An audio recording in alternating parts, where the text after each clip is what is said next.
У Брестской области 6 ресурсных центров по разных напрамках деятельности. Областные по специальности технология вытворчасти швейных вырабов уже 4-й год поспехово працуе на базе Барановицкого колледжа сферы обслуговывания.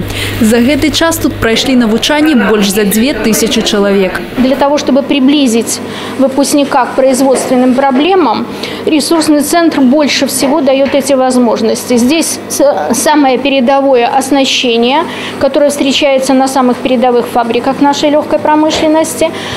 И самое главное, чему довольны все ребята и чем восхищаются, они выполняют действительно заказы, которые будут точно так же выполнять на производстве. Мета зустрічі – обмен опытом и обмеркование шерагу задач и злободенных проблем. Особливая увага до профессийной подрыхтовки школьников и перспективности ресурсных центров. Очень, наверное, правильная политика пошла по организации ресурсных центров, потому что не каждое учебное заведение может иметь такую базу, именно материальную базу для обучения.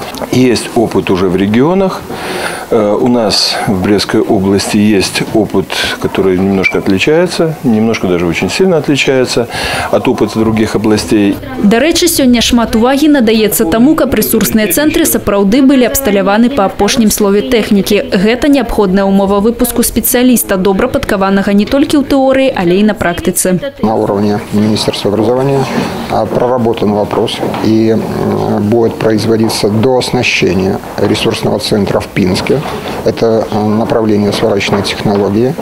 И я надеюсь, что к концу этого года учебное заведение получит оборудование лучших мировых производителей. А оснащение в таком плане будет способствовать тому, что база ресурсного центра Пинского лицея строителей будет актуальна не 1 и не 2 года. Падчас двухдзённага выязного пасяджэння члены Республиканскага совета директоров установ профессийно-техничной и средней специальной эдукации таксама наведали ресурсные центры ў Кобрыне и Бресте.